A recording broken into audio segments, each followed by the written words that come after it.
Bonsoir tout le monde. Un autre numéro du Talk des vacances s'offre à vous sur Live TV, la télé sans filtre, avec cette équipe de vacances, cette équipe de charme, avec des sujets d'actualité croustillants à décortiquer, mais chaque soir pour vous, avec vous, parce que vous êtes sur les réseaux sociaux avec nous, donc vous partagez le direct et puis vous commentez derrière toute l'actualité avec nous et nous prenons de temps en temps plaisir à lire vos commentaires. Merci à tous, bienvenue sur Live TV, la télé sans filtre.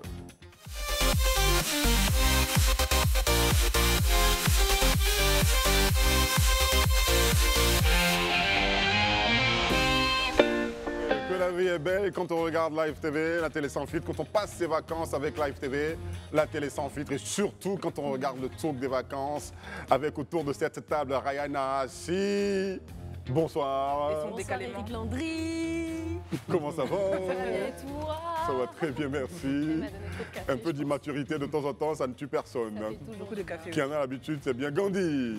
Bonsoir Eric comment ça Landry, bonsoir à toute la team. Eric Landry, le gogoli, ça te dit? C'est quoi ça? Gogoli, c'est les choses anciennes en BT. Le gogoli. Ça se passe, en fait, c'est un événement pour faire de l'histoire. D'accord. Tout ce qui est du fait du passé en pays BT. Et ça se passe actuellement dans le Gord, précisément dans le Zikobré à Brokoyo. C'est un événement qui se passe chaque année, le Gogoli. D'accord. Au premier étage, tu pourras aller à la direction commerciale après pour payer la note de cette pub gratuite. Le Gogoli. Regarde comme ça. Non, ça me fait rire. Bon, faut que tu finisses de rire. Donc, Arnaud Goï, comment ça va? Bonsoir. Vieux gars de grain. Oui. C'est mon gars sûr, arrêtez. Ouais, c'est pas grain. Oui, je vais très bien. Bonsoir Eric, bonsoir toute la team. Bonsoir à tous ceux qui nous suivent sur les postes téléviseurs et sur Internet. Nous sommes très ravis d'être avec vous. Très bien, très bien. Et le grand sourire d'Aïcha. Bonsoir à tous. Sacré Grandville, il est incroyable, mais vrai. Et bonsoir à Rayana et son décalément. Vous n'avez pas vu, mais elle a décalément ici. Décalément où ça?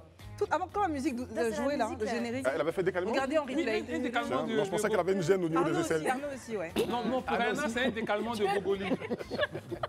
Je pensais qu'elle avait une gêne. C'était pas une gêne, c'était un pas. Ah d'accord, c'était un pas, justement, d'accord. On y va tout de suite avec ça fait l'actu. Il est méchant. Premier numéro.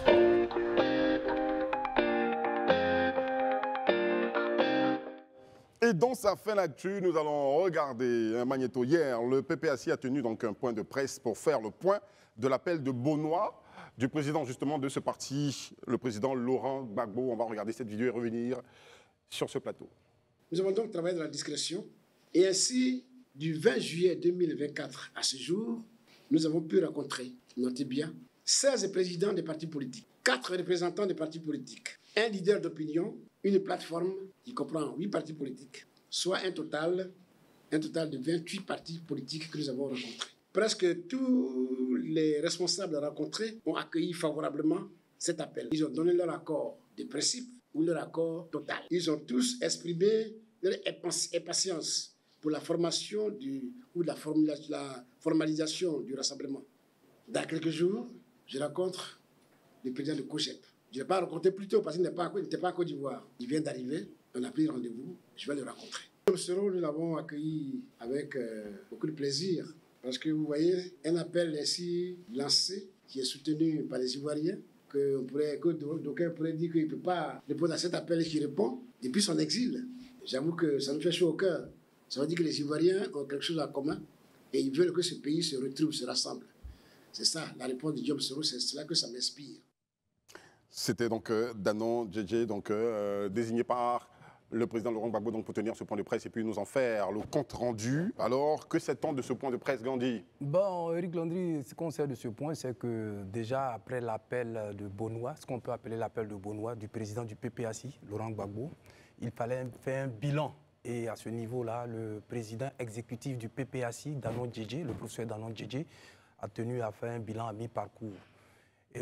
Déjà, le président du PPACI avait lancé un appel à toutes les personnes qui ne voulaient plus voir ce gouvernement en place jusqu'à partir de 2025. À cet effet-là, il avait mandaté son président exécutif, Danon Djedje, de rencontrer toutes ces personnes. Il a pu rencontrer 28 entités.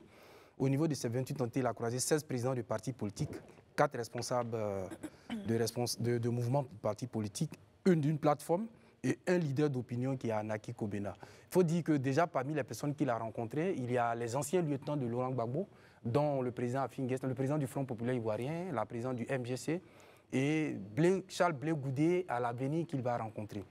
Qu'est-ce qu'on retient de cette cette réunion, en fait, ce meeting, bien cette conférence de presse?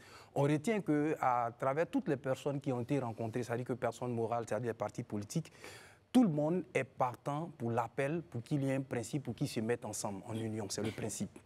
Les modalités, le contenu maintenant de l'appel est à redéfinir. Et c'est à ce niveau-là qu'il va falloir discuter. Mais déjà, pour le principe, par principe ou de façon totale, ils sont tous unanimes selon ce que le président du PPAC, comment on appelle, Danon Djedje a pu dire. Ils sont tous unanimes pour dire qu'ils sont partants. Mais déjà, à l'avenir, il y a des personnes qui vont encore rencontrer certainement des partis politiques. Fait marquant, Charles Blé Goudé n'a pas encore été rencontré.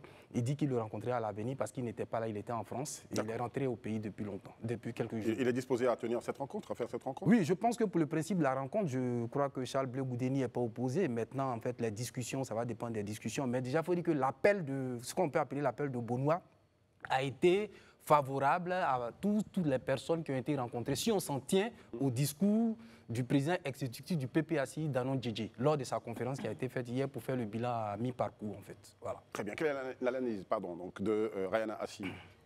C'est une analyse pour moi qui est tout simplement, je pense, dans la cohérence des choses, parce qu'on sait très bien qu'on approche justement les prochaines joutes électorales. Et c'est le jeu démocratique usuel qu'on a l'habitude de voir quand on a justement un parti politique très fort qui est déjà au gouvernement.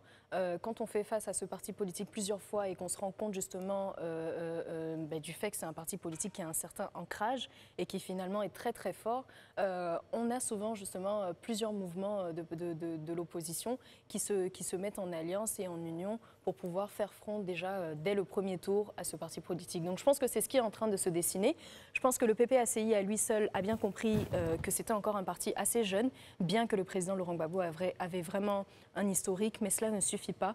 Et je pense que chaque parti politique de l'opposition a ses forces, mais a encore beaucoup de faiblesses pour pouvoir affronter à lui seul le RHDP qui aujourd'hui est vu vraiment comme un mastodonte politique. Donc c'est de toute cohérence. Et je pense que c'est très intéressant pour le jeu démocratique ivoirien. Après, il faut que ça reste toujours dans cette même lignée de démocratie. Il ne faut pas que ça rentre après dans des formes de violence, qu'elles soient verbales ou d'autres formes. Très bien. Est-ce qu'on peut parler de gestes techniques pour appeler à l'union autour du président Laurent Gbagbo, ou gestes techniques pour que toute l'opposition se réunisse au fin de choisir peut-être un autre en dehors de Laurent Gbagbo? Autour de Laurent Gbagbo, je trouve cela un peu prématuré. Mais une chose est claire, c'est que c'est un geste technique, effectivement, pour appeler à l'union de l'opposition. Après, comme on dit les autres, je pense que le nombre de partis sera, enfin, beaucoup plus scruté lorsqu'on aura un texte ou on aura un projet cohérent derrière. Parce que, à entendre le président Danon Djedje, tous les partis qu'ils ont rencontrés sont favorables. Ils disent qu'ils attendaient une union, etc. Mais après, il y a le contenu qu'on met dans l'union. Est-ce que c'est l'union comme l'autre plateforme pour atteindre des objectifs d'une meilleure organisation d'élections, etc. Ou bien c'est vraiment se rallier derrière, c'est ranger plutôt derrière un candidat qui porterait la voix de toute l'opposition à l'élection présidentielle. Je pense qu'on n'en est pas encore là. Le principe qui semble être acquis, c'est la prise de conscience de l'importance de se mettre ensemble en vue des prochaines séances électorales. D'accord. Il y a deux appels, donc celui de Bonois et puis celui qu'on pourrait appeler donc appel du parti politique, de la maison du parti de Cocody, donc du PCI. Alors, est-ce que ces deux appels-là se rejoignent? Oh, je pense que oui, je pense que les deux appels se rejoignent totalement. Après, comme je l'ai dit une fois, il y a des ambitions personnelles aussi. Donc se ranger derrière un homme, pourquoi pas, mais on sait que Mme Simone Gbagbo a des ambitions personnelles aussi. Je parle de la présidence de la République, on sait que M. Charles Blé Goudé a aussi des ambitions personnelles. Au-delà des ambitions, est-ce qu'on se range derrière un projet ? Je ne suis pas sûre, parce que tous ces partis-là n'ont pas tous le même projet en fait. Donc est-ce qu'ils vont faire projet commun? C'est une question. Voilà. Et de toutes les façons, est-ce qu'ils vont faire projet commun? C'est ça la question. Justement, de toutes les façons, c'est des schémas qu'on a déjà vus. Hein. Je pense que là, on est vraiment au stade où c'est vrai hein, qu'on met ça vraiment sous le sceau de l'union, de l'alliance, etc.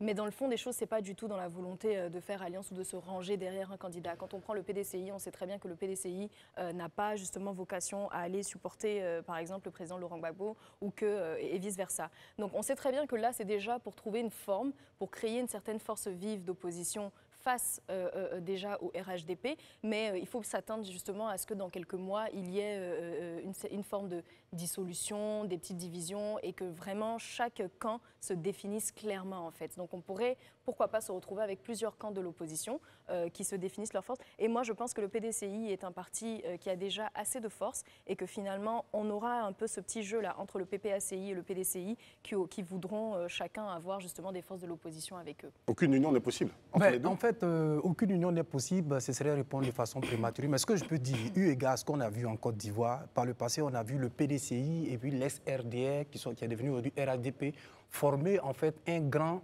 front face au parti au pouvoir. Et en l'état actuel des choses, ce qu'il faut retenir, le RHDP, qui est un monstre en ce moment et qui est très structuré, a aujourd'hui devant lui un groupement qui est en train de se former petit à petit.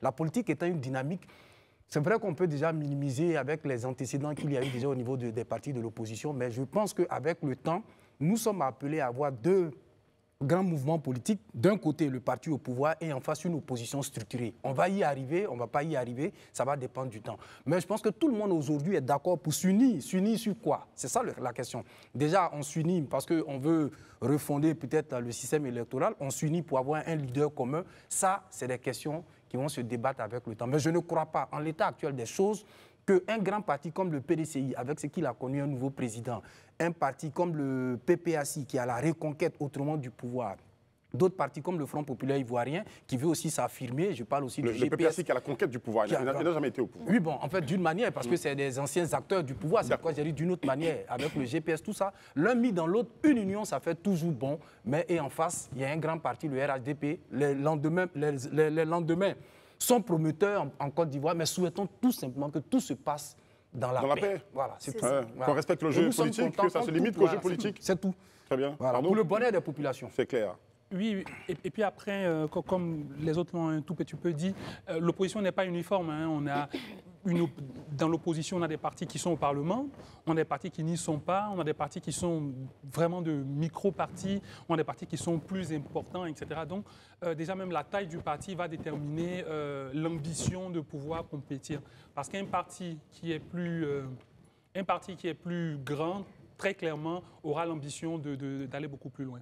D'accord, un parti qui est plus grand aura l'ambition donc d'aller plus loin. Le schéma que dépeint Gandhi est un schéma que j'aime beaucoup et que j'espère en tout cas voir en Côte d'Ivoire, celle donc d'une opposition qui est structurée, qui est pertinente, qui a vraiment de la profondeur et qui est force de vraies propositions pour la Côte d'Ivoire. Parce que c'est clair que quand on a un parti au gouvernement, on a toujours besoin d'avoir cette opposition qui vient un peu challenger ce parti et qui a une certaine force de proposition. J'espère vraiment que ça va se passer comme ça, parce que c'est vrai que moi je ne suis pas très optimiste, c'est peut-être un peu tôt, comme tu dis, c'est prématuré pour faire ce genre d'analyse, mais c'est vrai que par le passé, on a déjà vu justement des forces de l'opposition très vite se détacher, ne même pas être d'accord en interne avec leurs propres termes de référence, ou tout simplement aller sur des propositions qui n'ont rien à voir avec la productivité politique. La plupart du temps, c'est des soucis d'ego. Exactement. C'est l'ambition personnelle aussi. C'est ça. Soit les canaliser, soit il va falloir faire avec. Et puis, on a très rarement eu, ça également, il faut le reconnaître, on a très rarement eu dans notre pays une coalition qui est fondée sur un projet. En général, lui, il a plus de chance, on le soutient au premier tour, au second tour. Mais très rarement, on s'assoit, on veut un projet sur l'éducation, la santé, etc. Et parce que nos idées convergent, on décide de se mettre ensemble. Quand vous avez une opposition qui est fondée sur ça, elle est beaucoup plus difficile à disloquer parce que ça repose sur des valeurs et sur un réel projet. Oui. Mais quand le fond de l'alliance, ça reste des égos, où lui, il a plus de chance, etc., très rapidement, ça s'effrite. D'accord. Quand on a entendu cette rencontre, donc l'initiative de ces différentes rencontres, on a attendu, on se dit, mais OK, le grand espoir, c'est la rencontre du père et du fils, Laurent Gbagbo avec son fils Blé Goudé.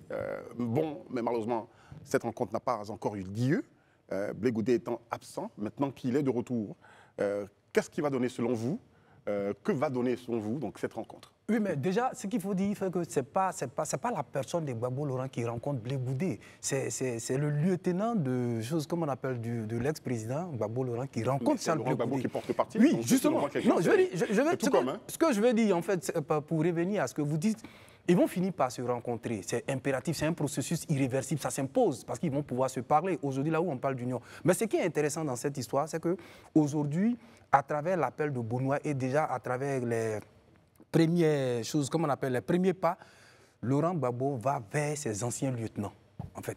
C'est ça le problème. C'est pourquoi la presse a tout dit, que Danon Guégué a pu rencontrer Afi, il a pu rencontrer Simone Gbagbo, et on insiste pour dire, bon, il rencontrera Charles Blé Goudé. L'idée aujourd'hui, c'est que le camp de Laurent Gbagbo dépasse. La personne qui n'était pas par le passé prêt à rencontrer ces personnes-là s'oblige aujourd'hui, vu la réalité du terrain, à les rencontrer. Donc, je veux dire, avec le temps, ça va s'imposer parce que Laurent Gbagbo dit qu'il appelle à un rassemblement. Donc, impérativement, quand ils vont discuter sur les modalités, comme certains partis l'ont demandé, ça va s'imposer à lui pour les rencontrer. Voilà. D'accord. Quel est le point de Goï?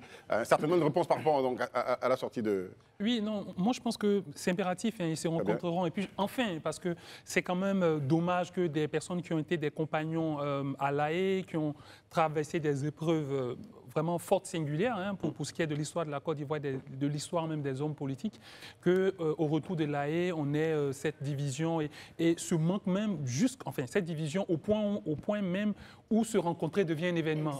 Je trouve que c'est quand même assez dommage. Il était vraiment temps et je trouve que M. Laurent Gbagbo a eu un certain revirement parce qu'il disait que sa vocation n'était pas forcément de rassembler la gauche, mais on se rend compte que aller à l'élection face au RHDP tout seul, ça risque d'être un peu compliqué. Donc il faut rassembler. Ce serait utopique que de penser pouvoir y aller tout seul et remporter. Tout à fait. Je pense que même... quand le président Laurent Gbagbo est revenu en Côte d'Ivoire, je pense que c'est un pas quand même qu'on attendait. Il ne fallait pas attendre qu'on en arrive à avoir besoin d'unir les forces de l'opposition pour créer justement un cadre de rencontre ou pour se laisser aller à un cadre de rencontre avec Charles Blé Goudé. Je pense que c'est vraiment deux personnalités politiques qui ont un historique commun, qui ont vécu quand même, j'ai envie de dire, une histoire commune avec justement la CPI, la Haye et tout ça. Donc il ne fallait pas que ce soit dans ce cadre-là qui est cette rencontre. Et moi, je pense que là, on a un petit faux pas. Et je pense qu'on a d'ailleurs, on peut le lire comme, bon, maintenant j'ai besoin de toi, donc bon, les choses font qu'on va se rencontrer, c'est un peu ça. Et je pense qu'on a pu interpréter plusieurs fois la dernière sortie de Charles Blé Goudé.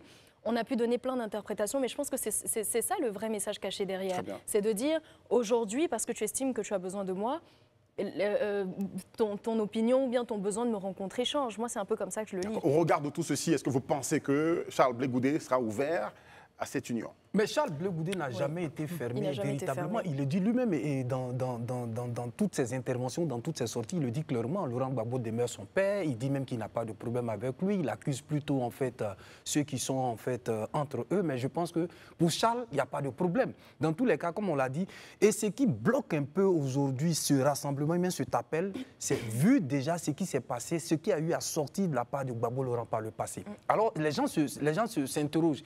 Est-ce qu'il est sérieux? Est-ce que c'est sincère eu égard à ce qu'il a dit? Comme quoi, dans la vie, on doit toujours mettre de la réserve parce qu'on peut toujours se revoir, on peut toujours se rencontrer. Donc, je ne pense pas que Blé Goudé ait un obstacle à rencontrer le lieutenant de Charles. On a fouiné quand même sur les réseaux sociaux et on a rencontré cette image qu'on vous propose. Cette image rencontrée sur les réseaux sociaux, c'est une publication de Charles Blé Goudé. Il faut lire cette image et lui commenter.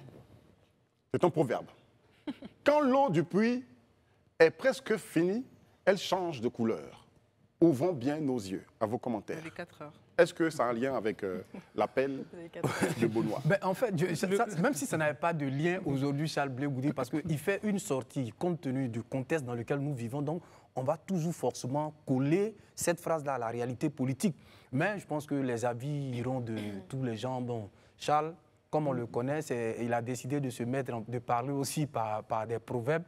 Est-ce que ça colle à l'actualité? Ça va dépendre. Mais je pense que quand on veut bien vous voir, on veut dire, ben, en fait, aujourd'hui, Gbagbo Laurent, plus ou moins, bon, c'est lui qui voit. Mais en tout cas, il nous régale quand même, hein, Charles Blé Goudet, à travers ses réseaux sociaux, parce qu'on a tout le temps des petites sorties, des petits proverbes, des petites énigmes, j'ai envie de dire. Il nous fait beaucoup réfléchir. Il nous fait beaucoup réfléchir, mais c'est super intéressant, parce que ça, par exemple, on peut l'interpréter de différentes façons. Hein. Quand l'eau du puits est presque finie, elle change de couleur. On peut peut-être faire le parallèle entre les deux mariages, pourquoi pas. On peut faire le parallèle avec justement la volonté, la nécessité d'une rencontre entre le président Laurent Gbagbo et lui. On peut faire beaucoup de parallèles avec ça, et c'est un homme qui est rempli de sagesse, d'intelligence. Il y a certains parallèles que tu n'oses pas citer. Il a une certaine façon de manier les mots, pardon. Il y a certains parallèles que tu n'oses pas citer? Non, non, j'ai fini de citer mes parallèles, il faut me laisser où je suis. En parlant de sagesse et d'intelligence, je voulais en parler aussi parce qu'il n'a jamais dit qu'il serait vraiment candidat, il n'a jamais officiellement annoncé de candidature, il a été très prudent avec ses mots, et ce qu'il a dit c'est 2025 ne se fera pas sans moi. On ne sait pas dans quel contexte. Je trouve ça déjà assez sage de sa part. C'est tout ce que je voulais dire. 2025 ne se fera pas sans moi. Mais bon, comment tu commentes Oui, cette image. Excuse-moi, pendant que Rihanna fouille quand même sur les réseaux sociaux pour nous sortir des commentaires, hein, sur la page, quelques commentaires. Hein, commentaires de son proverbe, oui, c'est ça, d'accord. Voilà. Oui, comme le disait Rihanna, c'est exactement ce qu'il voulait, hein, qu'aujourd'hui on soit en train d'en parler, de se demander qu'est-ce qu'il voulait dire.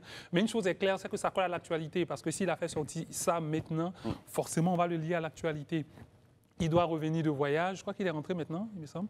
Et voilà, il doit revenir de voyage, il doit rencontrer les cadres du PPACI, et juste avant la rencontre, on a, quand l'eau du marigot, enfin du puits est presque finie, elle change de couleur. Donc très clairement, forcément, on va mettre ça en relation. Après, il pourra s'en défendre, hein, parce que l'interprétation est complètement libre, mais une chose est claire, c'est que ça colle à l'actualité. L'une des interprétations possibles, comme l'a dit Rihanna, c'est peut-être par rapport à l'appel et l'actualité, c'est que lorsque finalement on a besoin de Charles Blé Goudet ou on a besoin des autres partis d'opposition, on sent finalement la nécessité de changer de couleur, donc de changer de discours. D'accord, c'est une analyse assez philosophique quand même, que tu viens de faire. Non, j'ai la même. Pour moi, c'est très clair. Hein. Pour moi, il n'y a pas trop d'énigmes tant que ça par rapport à l'actualité. Il aurait pu publier ça il y a 6 mois. Hein. Pourquoi il le publie maintenant? Enfin, je veux dire, quand l'eau du puits est presque finie, quand tu n'as plus de jus, c'est clair et net. Tu n'as plus de jus politique, tu veux recharger ton jus, justement, c'est clair. Donc moi, je pense à une personne très précisément, mais je ne le dirai pas comme vous ne l'avez pas dit non plus. D'accord. Voilà, je garde ça. Un statut visé dans un statut visé. Je pense que le statut est visé, effectivement. C'est un statut visé selon vous. D'accord. Des commentaires quand même sur C'est exactement la même analyse que franchement près de 80% des commentaires nous sortent. Hein. Sous la publication en question. Oui, sous cette publication, on a vraiment... Tu veux que je lise tous les commentaires? Pas tous les commentaires, tu as dit 80%. Oui, près de 80% sont autour justement de ce parallèle avec la rencontre entre Laurent Gbagbo et Charles Blé Goudet. Donc, alors, quelqu'un dit, lorsque l'eau d'un puits est presque finie, qu'elle change de couleur, cela doit immédiatement interpeller le propriétaire du puits afin de trouver une solution rapide pour ne pas que ce puits tarisse pour de bon. Ah ouais, c'est le disciple. Mais il y a des philosophes sur nos réseaux sociaux. Mais alors, je crois qu'on a une autre personne qui a même dit la couleur change, mais l'eau ne finit jamais totalement, Monsieur Blé Goudet. Donc il est même challengé dans ses proverbes. D'accord, ça fait deux choses différentes quand même. Hein. L'eau peut tarir. L'autre dit non, elle ne tarit pas. D'accord, on observe tout ça. Elle peut changer de couleur. Les sources d'eau finissent quand même. D'accord. On va continuer ainsi. On va s'ouvrir un livre philosophique portant sur la politique et puis les sorties de Goudet. Une dernière. Elle devient boueuse, mais les génies de la rivière du Pau y demeurent. D'accord. C'est pas le village de Gandhi, ça. Bon, ça c'est. D'accord. Bon, ça c'est chez Charles Blé Goudet. C'est son village. D'accord. Question à Panonceau. Très bien. Appel du groupement des partis politiques de Simone et Yves Gbagbo. Appel. Tes Panonceaux ne sont pas à côté de toi, je te les donne, je suis gentil. Je cherche les Panonceaux. Toi, tu as toujours Panonceau, mais tu ne pannonces pas. Je ne pannonce pas. Et puis il garde ça. Et puis je garde. Très bien. Alors, l'appel du groupement des partis politiques à la maison du parti donc, de Cocody, l'appel de Benoît, du PPACI, du président Laurent Gbagbo. Est-ce que vous pensez, question à Panonceau, oui ou non, à un remariage politique entre ces deux personnalités? Remariage politique. Qui? Laurent Gbagbo et Simone Gbagbo. Remariage politique. Remariage politique, une union politique. De belles retrouvailles. Ton mot n'est pas utilisé à dessein, j'imagine. Remariage. Le remariage non, c'est politique. Pas le remariage politique. Politique. Aïcha Crépi, il n'y a pas de oui ou non, je suis catégorique. Je suis en train de... Tu es en train de réfléchir? Oui. D'accord. Rihanna est catégorique. Elle dit oui, possible. Remariage politique. D'accord. Gandhi Kué dit oui, c'est possible. Possible, oui. Ouais. Mais est-ce que ça va se faire? Je ne sais pas. D'accord. D'accord, oui, très Aïcha, bien. Pourquoi? Oui pour Arnaud Goï, et puis non. Moi, On va commencer par le non. Moi, je vais dire non parce que j'estime que s'il y a eu divorce, ça veut dire que les désaccords sont profonds. Donc le remariage sera forcément de façon ponctuelle pour des mauvaises raisons. J'entends par là des ambitions personnelles. Donc forcément, c'est pas un mariage qui tient sur le long terme. C'est ce que je pense. Mais ça reste un mariage. Mais est-ce que ça peut se faire? Non, la question. Ça peut se faire, mais pour moi de façon très, très éphémère. Très Voilà. éphémère. Jusqu'à la prochaine échéance peut-être électorale. Mais très bien, Simone Gbagbo avait fait une précision à ce sujet, on va revenir là-dessus. Rihanna, si? Pour moi, c'est oui, parce qu'on a bien vu qu'en Côte d'Ivoire, déjà, on n'est jamais à l'abri de rien avec nos politiciens. On sait très bien que Mme Simone Gbagbo est très stratège, ça, on la connaît pour ça. On sait qu'elle est très ouverte justement à ce type, j'ai envie de dire, d'alliance. Et on sait que le président Laurent Gbagbo est en train de nous montrer avec ses petits pas qu'il n'est fermé à aucune alliance qui viendrait dans le bon sens de son intérêt. Donc je pense que c'est quelque chose de tout à fait possible si l'occasion se présente. D'accord. Ben, Éric Landry, pour celui qui suit activement la politique en Côte d'Ivoire, devait répondre par l'affirmative. On a vu par le passé déjà ce qu'on appelle aujourd'hui le RHDP. On a vu les grands dinosaures, feu Henri Konan Bédié et le président Ouattara. Après tout ce qui a été dit, ils ont fini par se remettre ensemble pour faire bouger Laurent Gbagbo du pouvoir. Donc en politique, dès lors qu'on peut pouvoir se mettre ensemble pour un objectif commun, rien n'est impossible. Donc, pour ma part, on peut toujours revenir. Et puis, bon, juridiquement, même quand on est divorcé, on peut se remarier après. La loi n'interdit pas ça. Voilà. Donc, pour moi, tout est toujours possible. La vie est une dynamique. Voilà. Et en politique, on peut tout voir. On peut tout voir en politique. Voilà. D'accord. Toutes les unions. Oui, pour moi, est-ce que ça va se faire? Je ne sais pas, mais est-ce que c'est possible? Oui. Dans un pays où on a eu le Front républicain avec le RDR et le FPI, dans un pays où on a eu le RHDP avec le PDCI et le RDR, dans un pays, on a eu le FPI qui est allé aux élections dernières avec le RHDP et le FPI semble se retrouver avec maintenant l'opposition. Donc vraiment, tout est possible dans notre pays. Donc est-ce que c'est quelque chose d'envisageable? Oui. Maintenant, est-ce que ça va se faire? Là, je ne sais pas. À quelles conditions cela pourrait-il se faire? Est-ce qu'il y a quelqu'un qui va dire, bon, on se met ensemble, mais toujours est-il que c'est moi qui étais là, donc à la tête, qui avait été porté au pouvoir, il faut que ce soit moi, ou que l'autre dise, ça a été toi, il faut que ce soit moi maintenant. Bon, est-ce que vous pensez qu'un véritable consensus va se faire à ce niveau? Bon, si on va sur ce terrain-là, je ne pense pas que l'un des deux, soit de Simone et Gbagbo ou de Laurent Gbagbo, veuille justement se mettre derrière l'autre. Je pense qu'ils ont tous justement intérêt à positionner leurs images dès maintenant. Je pense que c'est tout le sens justement de chacun avoir créé un parti politique, parce que sinon, Laurent Gbagbo serait resté au FPI, ce qui donnerait plus de force d'ailleurs au FPI, mais il a choisi de créer son parti politique, c'est bien pour faire chemin avec une image de marque forte. C'est bien le contraire pour moi, hein. Le bien, c'est bien le contraire, parce qu'avec tout ce qu'on voit aujourd'hui, Simone Gbagbo n'aura aucun problème pour ma part à se mettre derrière en fait, le leadership de Laurent Gbagbo. Elle le dit, la preuve est qu'à chaque sortie, elle n'hésite pas à défendre pour que Gbagbo Laurent soit amnistié, pour qu'il soit réhabilité. Donc je pense qu'elle n'a pas de problème, puisque Laurent Gbagbo demeure naturellement son leader. Voilà. Maintenant, c'est le côté inverse qui va créer peut-être le problème, parce qu'une chose est sûre, jusqu'à preuve de contraire, aujourd'hui, Gbagbo Laurent n'est pas éligible. Est-ce que lui, il pourra accepter, comme le cas sénégalais, de pouvoir se démarquer pour faire la place à quelqu'un d'autre? Il pourra l'accepter, mais je pense que les autres n'ont pas véritablement de problème avec ça. Voilà, je pense. Moi, personnellement, je pense qu'il y aura deux grands blocs au niveau de l'opposition, très clairement. Je pense qu'il y aura un bloc autour du PDCI et des partis qui voudront aller avec le PDCI.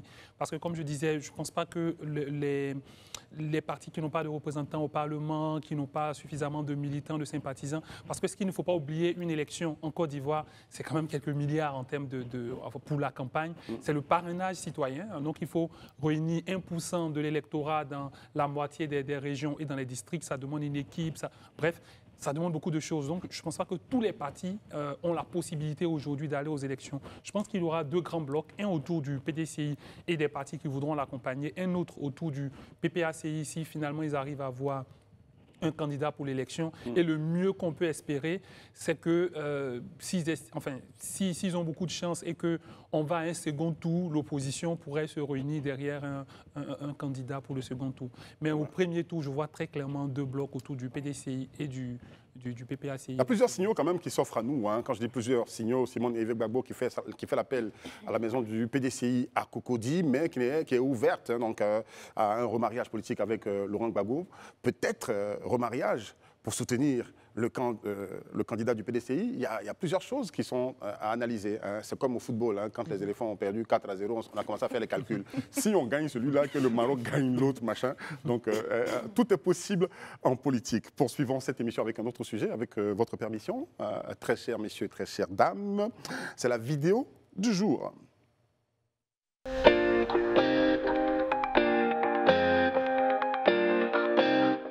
Tiken Fakoly, c'est en musique. Tiken Fakoly au cœur d'une vive polémique après sa chanson « Actualité brûlante ».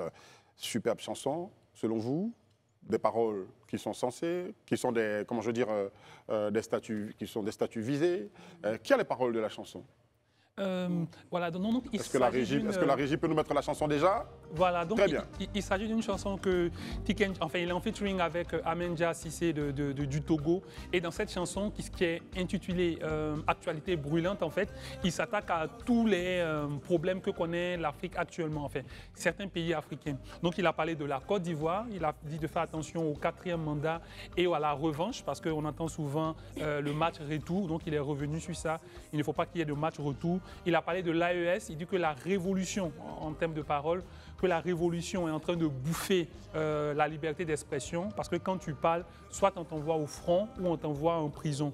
Il a également parlé du Tchad, où il a parlé de dynastie, où le fils a remplacé le père et a donné un vernis démocratique à son pouvoir. Ils ont parlé du Togo au tout début de la chanson, dès les premières paroles, où ils estiment qu'il y a une 5e république avec des députés qui n'étaient pas forcément légitimes. Parce que pour la petite histoire, les députés étaient en fin de mandat, on a prolongé les mandats et c'est dans prolongation là qu'ils ont fait changement de constitution. Donc ils ont estimé que ce n'était pas très constitutionnel. Et puis enfin, il a parlé du Cameroun, où il dit qu'on a un président qui est complètement absent et que si le président n'est plus, le pays risque de sombrer dans une crise. Donc ce sont ces pays-là qu'il a décriés dans ce... D'accord. Artiste très engagé, hein, qui se positionne donc avec une veste de panafricain, finalement, donc à critiquer tous les pays africains, tous les pouvoirs, donc avec une certaine idéologie qu'il veut défendre. Quelles sont vos différentes analyses? On va y aller avec Rayana, si.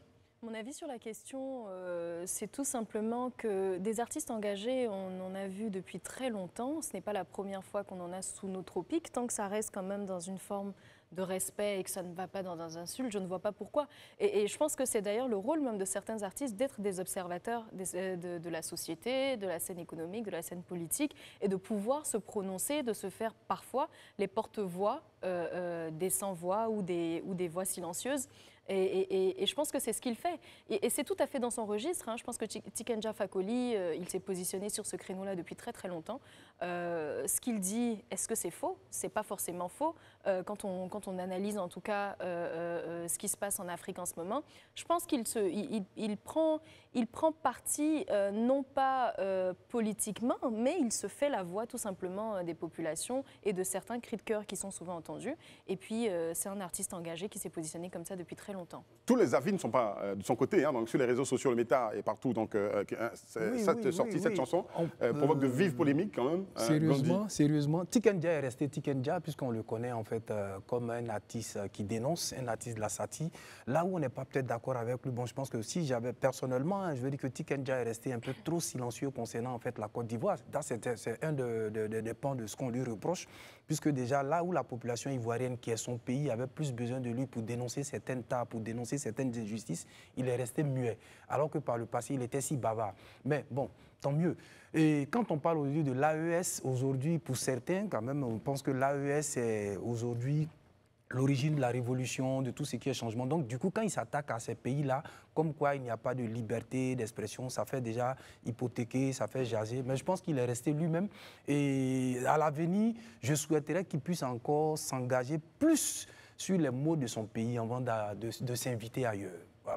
Voilà, moi, je ne partage pas forcément l'envie de Gandhi parce que quand on dit qu'il a été silencieux, oui, peut-être un peu, mais on se rappelle de 3e dose, hein, il a parlé des 3e mandats, etc., en Côte d'Ivoire, qui a été vivement critiqué et consort. Donc, il n'a pas totalement été silencieux hein, sur la Côte d'Ivoire. Et dans ce titre encore, il parle de la Côte d'Ivoire avant d'aller sur les autres pays. Et puis, Tiken Jah est africain, hein, il ne faut pas franchement, forcément avoir cette vision très nationale. Les frontières qu'on a, personnellement, on connaît mon bord, je suis panafricain. Les frontières qu'on a ont été héritées de la colonisation. Voilà. Ce ne sont pas. Et la musique n'a pas de frontières. Hein. Le reggae surtout n'a pas de frontières. Il s'attaque à tout. Justement. Donc il parle de l'Afrique. Voilà, c'est un citoyen africain. Il a le droit de parler de n'importe quel pays africain. Et ce qu'il dénonce en fait, ce qui est le plus troublant, c'est que les plus vives critiques viennent des pays de l'AES, qui en général étaient les plus grands soutiens de Tiken Jah. On se rappelle que depuis près de 20 ans, il me semble, en tout cas plus de 10 ans, il s'est installé au Mali, il y a fait un studio, il a fait sortir des sons au Mali, là-bas, etc. Et tout. Et puis finalement, aujourd'hui, quand il critique les autorités de ces pays-là, il se met à dos une bonne partie, en tout cas, des internautes et des personnes de ces pays. Maintenant, concrètement, pour venir dans le détail de ce qu'il dit, pour ce qui est de l'AES, par exemple, c'est vrai, quand vous prenez le Burkina, par exemple, quand vous critiquez, soit on vous envoie au front, soit on fait une réquisition, on vous envoie soit au front, soit vous allez en prison. Il y a même des personnes qui ont été saisies comme ça par les autorités pour être envoyées au front ou en prison, qui ont saisi la justice. Il y a eu des arrêts en leur faveur qui ont exigé leur libération, mais ils ont été quand même maintenus soit au front, soit en prison. Pour ce qui est du Tchad, c'est une évidence qu'on sait comment ça s'est passé au Tchad, comment Déby Fils a finalement succédé à Déby Père, avec l'onction d'un certain nombre de puissances. Pour ce qui se passe au Togo, c'est pareil. La Ve République, on sait dans quelles conditions elle s'est mise, les députés étaient en fin de mandat, on s'attendait à un nouveau Parlement, et puis subitement, on nous dit qu'on change la Constitution, le Parlement s'arrange, il change la Constitution parce que le gouvernement a le pouvoir à la majorité, et puis finalement, on a une nouvelle Constitution, on passe du régime présidentiel à un régime parlementaire, alors que le peuple ne comprend absolument rien à ce qui s'est passé. C'est quand même un changement de république et de régime complètement qui s'est fait par des députés en prolongation. Et puis enfin, il a parlé du Cameroun. Les apparitions publiques de Paul Biya sont extrêmement rares, on ne le voit pas beaucoup. Certains parlent de sa santé qui ne serait pas optimale vu son âge, etc. On parle de gouvernement par procuration au Cameroun, ça risque d'être compliqué lorsqu'il ne sera plus. Donc, il alerte en fait l'opinion publique sur un certain nombre de questions. D'accord. Aïcha Crépy. Oui, je suis d'accord avec Rayana. La musique a toujours été cet espace-là où on peut justement dénoncer certaines choses, surtout le reggae. Le reggae, pardon. Et le raga. Le reggae. Le reggae. Ouais, ça me rappelle Tim Paya. Bon, OK. Ah oui, pardon. Oula, il m'a contaminé. Le reggae. Et certains, non, il y en a qui disent raga. Et certains mouvements comme... Attention, c'est différent. Il y a raga et il y a reggae. C'est reggae. Donc on parle du reggae. Et certains mouvements comme certains styles de musique comme le zouglou aussi, où on dénonce certaines choses. Donc il s'inscrit là-dedans en fait. Il n'y a rien de choquant. En plus, nous, en tant que chroniqueurs, panélistes, etc., nous qui passons un peu dans les médias, dès qu'on dit quelque chose sur un ou une personnalité, un parti, ou dès qu'on donne un avis, on a tendance à nous indexer et à dire qu'elle représente ci ou elle représente ça. Donc c'est bien aussi que des artistes prennent je sais pas moi, leur base de fans en fait, pour faire passer des messages. Ils seront peut-être plus écoutés. Après, c'est un risque aussi, parce qu'on sait que la politique déchaîne les passions. Donc, il prend aussi des risques en dénonçant certaines choses, de perdre un auditoire. Mais j'ai envie de dire, avec la carrière qu'il a eue et qu'il a, il est plus à ça près, quoi. Donc voilà. Après, moi, j'ai relevé une phrase qui disait « Après 3000 morts, des matchs retour prévus à l'horizon ». Donc ça, j'ai un peu tiqué parce que je pense qu'il faut faire attention aussi aux mots qu'on utilise. Moi, je passe mon temps à dire ça parce que je pense que parler de match retour, c'est affirmer déjà. Je pense qu'il faut éviter même ce... Oui, mais je pense qu'il y a des mots même qu'on peut éviter. Il y a des gens qui ne sont pas fragiles psychologiquement, mais il y a des mots qu'on n'a plus envie d'entendre du tout, en fait. C'est clair. Voilà. Alors, question à Panonceau. Mesdames, messieurs, question à Panonceau, oui ou non cette fois, donc c'est le Panonceau, oui ou non. Cette fois-ci, tu réponds avec nous. D'accord. Est-ce qu'il est constant, Tiken Jah Fakoly, dans cette dénonciation? Oui ou non? Est-ce qu'il est constant dans cette dénonciation? Est-ce que vous pensez, dans ses prises de position, est-ce que vous pensez qu'il est constant? Oui. Guy Arnaud, il dit oui. Aïcha Crépy, oui. Oui. Ah, d'accord. Face to face. Donc à droite, c'est non. Rien ainsi, non. Gandhi, non. Rien ainsi, pourquoi? Alors constant, c'est-à-dire, il est constant dans le sens où il est toujours engagé, où il est toujours engagé avec une certaine force, mais sauf que moi je l'entends, c'est vraiment un ton. Hein. C'est pas dès qu'il se passe quelque chose que je l'entends pas se prononcer sur tous les sujets. Il apparaît comme ça un jour. Dans tous les pays de la même façon. Je ne trouve pas. Et après, je ne sais pas si c'est personnel, mais moi, je l'entends vraiment un ton. Donc, c'est pour ça que j'ai mis non. Un ton. Sinon, il est constant dans sa façon d'être engagé, mais il n'est pas constant dans mes oreilles. Moi, ça me permet de revenir sur ce que je disais tout à l'heure. Tiken Jah, il est dans une inconstance. Pourquoi?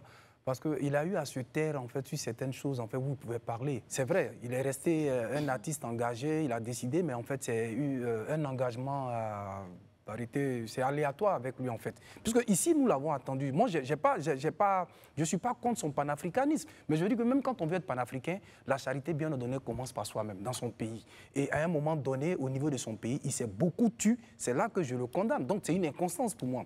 Maintenant, concernant l'Afrique, surtout qu'il est en duo avec un autre artiste africain, bon, c'est de bonne guerre. Mais il parle des pays de l'AES. Quand on veut être aussi constant, quand on a fini d'applaudir des rebelles, des putschistes, mais il faut s'entendre qu'on ne peut pas respecter les libertés individuelles. C'est aussi ça la constance. Qu'est-ce qu'on attend des putschistes, d'un pays où il y a des putschistes? C'est ça, quand il y a un pays putschiste, on ne respecte pas les lois. Ils ont été les premiers à les applaudir, ils s'attendaient à quoi? D'accord. Pas du tout d'accord. Arnaud Goï, pas du tout d'accord avec Gandhi. Je trouve qu'il est constant. Est-ce qu'il y a un régime en Côte d'Ivoire, depuis que Tiken Jah est artiste engagé, est-ce qu'il y a un régime qui n'a pas critiqué? Est-ce que vous avez écouté troisième dose? Est-ce que vous avez écouté gouvernement, qu'on appelle ça, politique 20 ans, pour dénoncer le fait qu'on condamne les gens à 20 ans de prison? Troisième dose pour parler du troisième mandat.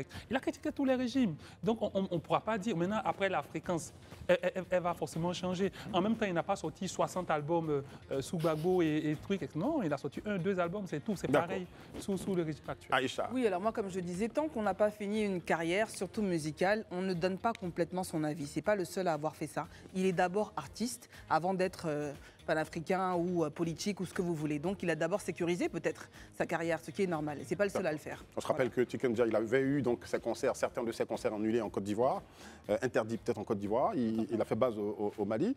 Dans cette position, deviendra-t-il artiste non grata pour l'Afrique de l'Ouest? Où est-ce qu'il va aller s'installer? Bon, là, il titille tout le monde, hein, surtout le continent africain.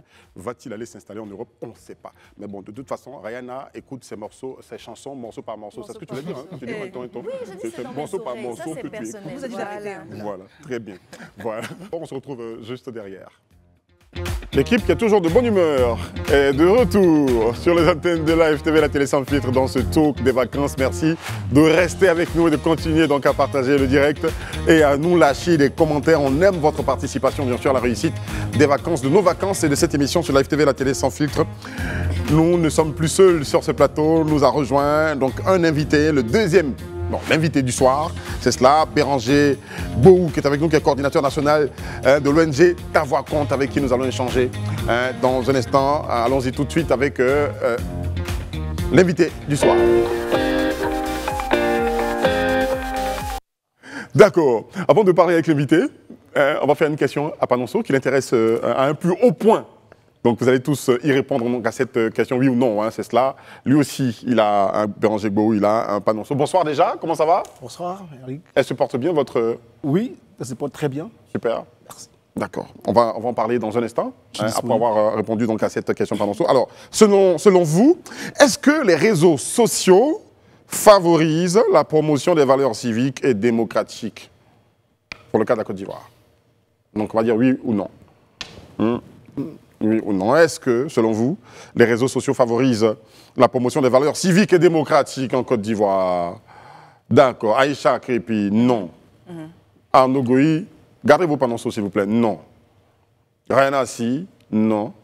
Et puis, M. Bohou, notre invité, oui. Et juste à côté, Gandhi, oui. Alors, Gandhi, pourquoi oui? Bon, d'abord, il faut dire que le réseau social, le réseau social, quand je prends par exemple l'exemple du Meta, c'est un instrument pour divulguer, pour ventiler en fait des valeurs à l'origine. Et après, on a constaté que bon, certains peuvent voir dévier. Mais je pense qu'un réseau social, mais les réseaux sociaux sont toujours une occasion pour ventiler des valeurs. Donc, c'est une occasion pour les autorités, bien ceux qui sont les acteurs de ces genres de choses-là, de pouvoir le faire. Bon, pour moi, ça ne gêne pas parce que c'est un moyen de communication, c'est un moyen pour pouvoir ventiler des choses. Ça peut pouvoir l'être véritablement. Dans le cas de la Côte d'Ivoire, même si on a des ratés avec pas mal de personnes, mais je pense que c'est maintenant à ceux qui sont en charge de ce genre de choses-là de venir pour pouvoir s'imposer sur le métal, bien sur les réseaux sociaux.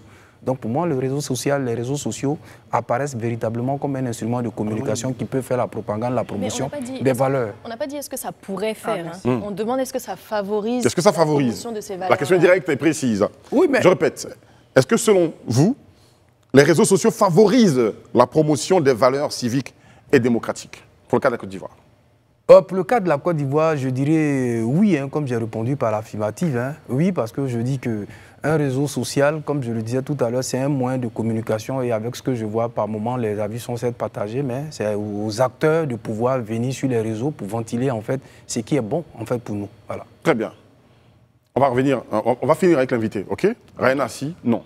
Non, pour moi, non. En l'état actuel des choses, ce qu'on constate, c'est tout l'effet inverse. C'est que les réseaux sociaux contribuent en ce moment à promouvoir des valeurs qui sont très différentes des valeurs civiques et démocratiques. Parce que si on essaie de voir un peu la différence entre le bon et le mal qui circule aujourd'hui sur les réseaux sociaux, c'est beaucoup de mal pour moi. C'est-à-dire c'est beaucoup de mauvaises influences, c'est beaucoup d'appels à des sortes de violences, c'est beaucoup d'appels justement à des valeurs qui sont contre civisme.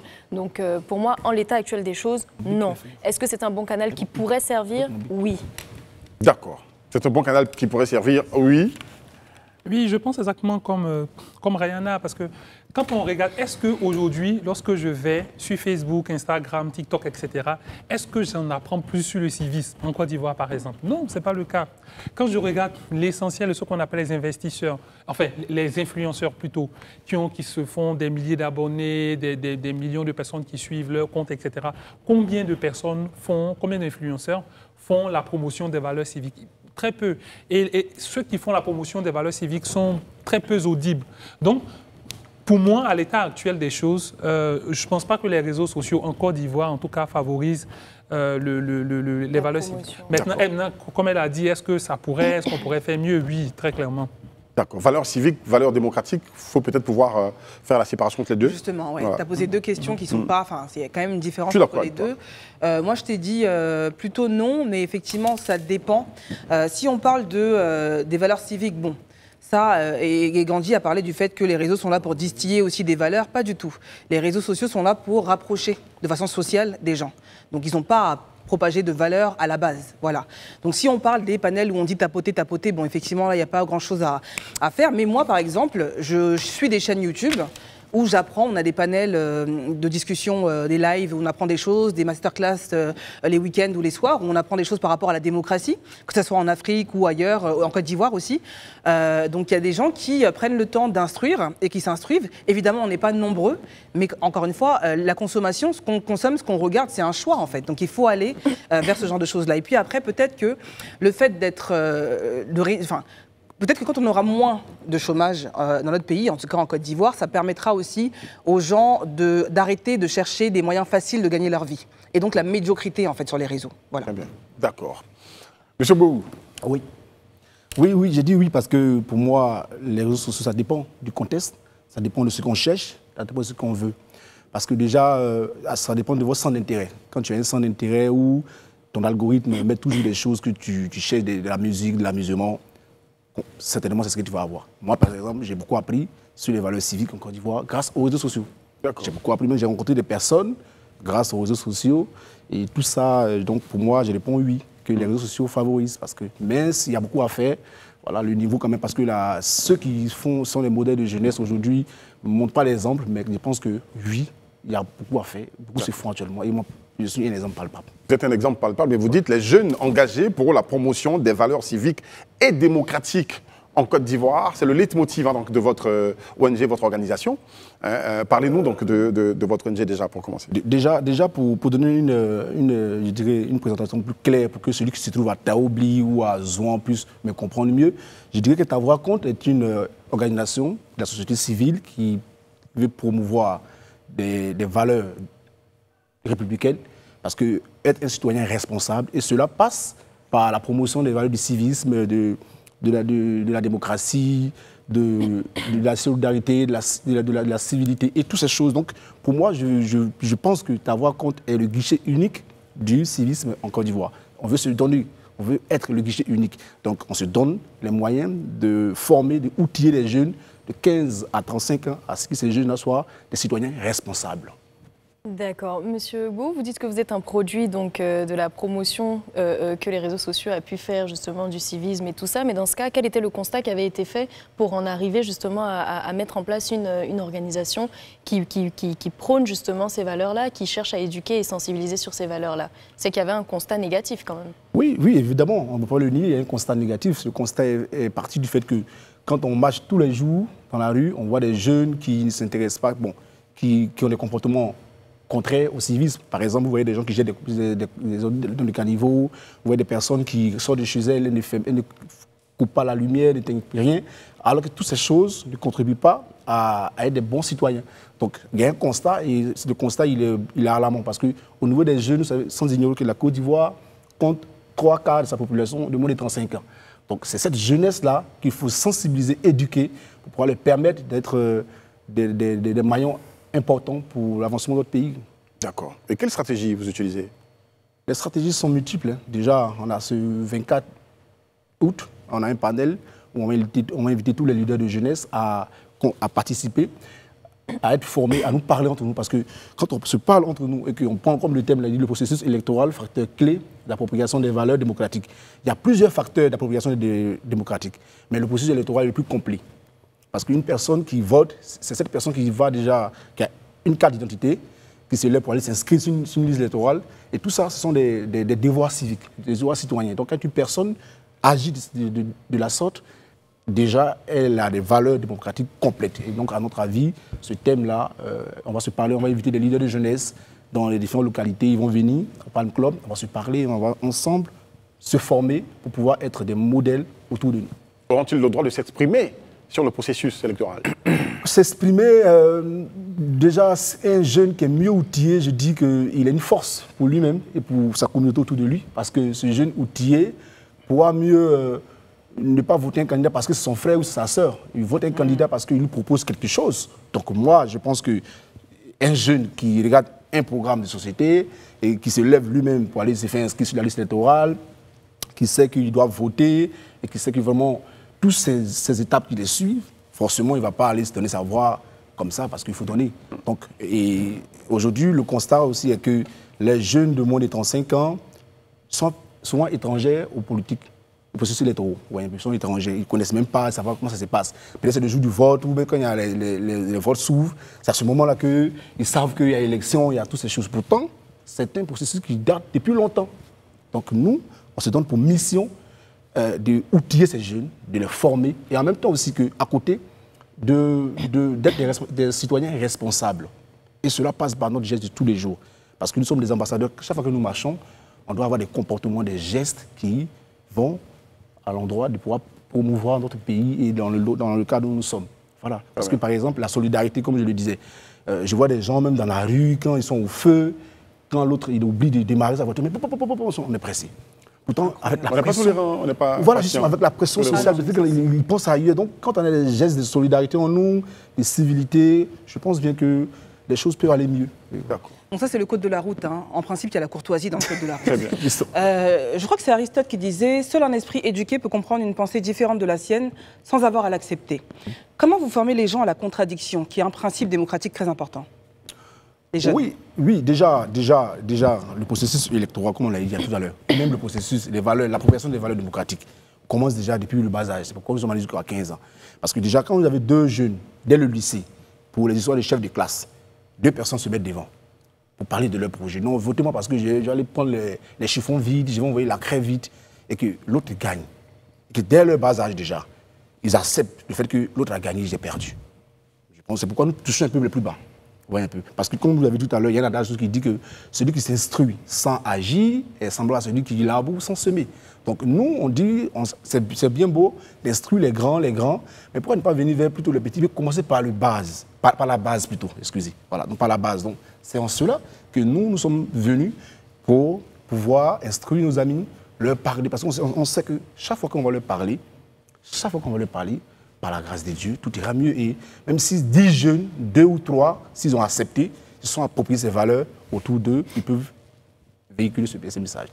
Monsieur Boubou, merci d'être arrivé. Moi, ce que je veux dire, en dehors de tout ce qui est politique, tout ce qui est élection, est-ce que vous avez un autre champ d'action pour cette jeunesse-là? Parce que je vois ta voix compte, on a l'impression que vous êtes limité exclusivement à tout ce qui est campagne, tout ce qui est vote, tout ce qui est électoral. Est-ce qu'en dehors de ce champ-là, vous avez encore un autre champ d'action? Oui, en dehors de ce champ, comme tout à l'heure je disais, l'objectif premier d'abord de ta voix compte, c'est de promouvoir des valeurs de citoyenneté responsable. Voyez un peu. Et pour être un citoyen responsable, ce n'est pas forcément que le vote. il y a d'autres facteurs. Comme le civisme, par exemple. Le civisme, il a plusieurs volets. Le civisme, parce qu'aujourd'hui, tu vois, il y a des certains endroits, quand tu t'en vas, moi, par exemple, j'habite quelque part, que je fume de manger ou que je nettoie bien ma table, je dépose, on est étonné que je fasse. Parce que c'est des choses, c'est des valeurs. Je me dis que c'est mon pays. J'ai un seul pays, c'est la Côte d'Ivoire. Et moi, partout où je vais, partout où je me trouve, donc on a plusieurs... Et quels sont les mots que vous avez énumérés en fait, pour cette tranche de jeunesse-là que vous constatez? C'est-à-dire que ceux dont ils souffrent véritablement, les mots qui se révèlent régulièrement. Déjà, on est dans les jargons ivoiriens, on utilise toujours les mots nous, chi, autres, mais parfois, par exemple, je prends souvent des faits pour pouvoir enseigner. Je prends un exemple. Quand je trouve un jeune qui jette une bouteille dans un caniveau, une bouteille finie de boire. Non, les mots comme mal, hein. Mal, en fait, j'ai entendu que les mots utilisés. Non, les problèmes dont souffre cette jeunesse-là, que vous voulez, en fait, face à ça, vous voulez des valeurs. Voilà. Oui, mais on est en Côte d'Ivoire, tu sais qu'il y a plusieurs mots qui sont là. Par exemple, aujourd'hui, on voit tous la délinquance qui est en ramage, on voit tous les jeunes qui sombrent dans l'alcool, on voit le taux de grossesse qui est élevé, on voit aujourd'hui même au niveau de l'école, les histoires de congés anticipés par la grâce de Dieu, ça commence à avancer. Voyez-vous ? La drogue. Ouais, la drogue, voilà, parce que il y a plusieurs mots qui sont là. Donc, on est en Côte d'Ivoire et vous ne faites pas que je vais dire des choses que je n'ai pas envie de dire. Justement, et comme vous parlez de valeurs, certains estiment que les valeurs démocratiques que vous prônez ne sont pas faites pour l'Afrique. Qu'est-ce que vous leur répondez? Ceux qui le disent, ils sont dans le droit de le dire, chacun a son droit de dire. Mais moi, personnellement, moi qui est pour seul pays, la Côte d'Ivoire, j'estime que ces valeurs sont faites pour l'Afrique. Et moi, je ne perds pas espoir parce que je sais que si dans 10 ans, 20 ans, si cette jeunesse elle est formée, parce que ce qu'aujourd'hui, d'autres emmènent ces personnes à parler ainsi, c'est que quand vous regardez autour de vous, sur les réseaux sociaux, vous avez l'impression que la jeunesse ne fait rien. Vous voyez que les jeunes ne gagnent rien. Pourtant, allez dans les universités, allez dans les amphis, vous allez voir des jeunes filles qui soutiennent leur doctorat, vous allez voir des jeunes à UK, bon, je préfère dire parler non, certaines universités privées, des jeunes de rien qui décrochent leur master, des femmes qui... Tout ça, il y en a. Donc, ça veut dire qu'aujourd'hui, cette jeunesse-là, elle est outillée. Mais s'il y a des canaux, il y a des voies pour pouvoir les canaliser, parler, et puis ensemble, on se retrouve. La question, c'était, est-ce que c'est fait pour l'Afrique, les valeurs Oui, c'est fait pour l'Afrique. C'est fait pour l'Afrique. Moi, personnellement, je ne désespère pas, parce que je sais que parfois, quand nos politiques, quand les gens arrivent, ils changent. Mais je dis que si cela arrive parce que les gens sont ignorants, quand les gens seront formés, tout à l'heure, il y a parlé de la quand les gens seront formés, qui leur esprit vont accepter et qu'ils vont appliquer l'adage que j'ai dit, celui qui s'instruit sans agir est comparable à celui qui laboure sans semer, et qui vont commencer à s'instruire, à agir. Parce que si tu es un jeune, tu es diplômé, ou tu es au village, tu es en train de faire ta plantation et autres, et que tu n'es pas dans un cadre propice où tu n'appliques pas ces valeurs, je pense bien que tu ne peux pas... Mais justement, est-ce que vous avez une grille d'évaluation de vos actions? Parce qu'on voit souvent des ONG donc, prôner de superbes valeurs, sensibiliser et défendre justement des sujets qui sont très légitimes. Mais l'impact réel, est-ce qu'on le voit vraiment? Comment vous évaluez votre impact? On est à 1 an des échéances électorales. Je pense que c'est d'où la pertinence aussi de ce que vous prônez comme valeur. Qu'est-ce que vous comptez faire et comment vous évaluez l'impact de vos actions concrètement? Merci pour la question. Déjà, on ne court pas sur tous les toits, parce que nous sommes là depuis pratiquement 3 ans. Et si vous faites des recherches, vous allez voir que depuis les 3 ans, on a beaucoup travaillé. On a des représentants à Yamsokro, à Ndoussi, à Bouaké, à Daloa, et aussi chez moi, qui sont en train de mettre en place. Et ce qu'on fait, on essaye tout doucement de pouvoir encourager les jeunes, de pouvoir montrer la voie aux jeunes et permettre à ce que ces jeunes-là puissent être des modèles. Non, en fait, est-ce que vous avez des chiffres, par exemple, depuis que nous sommes là, voici le nombre de jeunes que nous avons dans notre base de données et voici ce qui a changé concrètement? Oui, parce que c'était nos premières missions, même quand on a fini de faire le lancement, je pense qu'on a été dans toutes les rues des communes d'Abidjan où on a sensibilisé et on posait cette question, on disait, est-ce que c'est que t'avoir compte? Comment ça m'avoir compte? Oui, t'avoir compte. T'avoir compte pas forcément côté politique, mais d'avoir compte pour rendre notre pays meilleur sur le plan social, sur le plan économique. Donc quand on commence, et on a pu sensibiliser plus de 2000 qu'on a pris les fichiers. Aujourd'hui, dans la base de données qu'on a concrètement. Nous avons plus de 1600 personnes qui nous suivent, qui sont avec nous. On espère que qui sont ces jeunes? Est-ce que vous touchez tous les jeunes sur toute l'étendue du territoire national, dans les villages, dans toutes les villes? Parce que demain, quand vont commencer donc les joutes électorales, est-ce qu'on va voir ces mêmes jeunes dans les rues, poussés par des politiciens pour aller se bagarrer parce qu'on a refusé un tel résultat? Est-ce que c'est tous les jeunes que vous touchez et le message que vous leur passez, c'est lequel? Oui, c'est tous les jeunes qu'on touche, parce que c'est pourquoi je disais tout à l'heure qu'on a des personnes qui sont représentées dans les localités comme Indouci, Daloa et autres. On touche tous les jeunes, mécaniciens, plombiers, tout le monde. Et on est avec eux de façon basique, terre à terre. Parce que notre but, comme tu disais, c'est que en touchant ces jeunes, dans nos bases, comme tu disais tout à l'heure, il y a au moins 5 écoles, dans 5 écoles avec lesquelles on travaille, et chaque année, on est avec eux. On essaie de suivre les meilleurs. Et dans les écoles, il y a des jeunes, des élèves bandits qui sont turbulents. On vient, on nous appelle, on va parler avec eux. Parce que le bureau national dont je dirige est l'organe central, mais il y a des sous-délégués régionaux qui travaillent à pouvoir promouvoir. Maintenant, pour revenir à... Rapidement, on est à la fin de cette émission, rapidement. Oui, pour rapidement, d'abord je tenais à vous remercier, l'ensemble des chroniqueurs ici, à remercier M. Fabrice Saounion qui... Très bien, sur ce panel, quels sont les participants? Rapidement. Les participants, déjà, on a M. Magoula Ndei, qui est formateur en démocratie et leadership politique. Nous avons Béranger Boubou, moi-même, qui suis là. On a M. Ibrahima Diabaté, qui est l'un des modèles aussi du président, notre président national, l'un des modèles. On a le parrain Serge Do, qui n'a jamais lésiné sur les moyens pour nous accompagner, qui a toujours été là pour nous, qui est comme un père pour moi. Et donc, on invite tous les leaders de jeunesse. On va rappeler la date, c'est bien le 24 août, 2024, dès 10h, à l'hôtel Palm Club. D'accord. Merci à vous.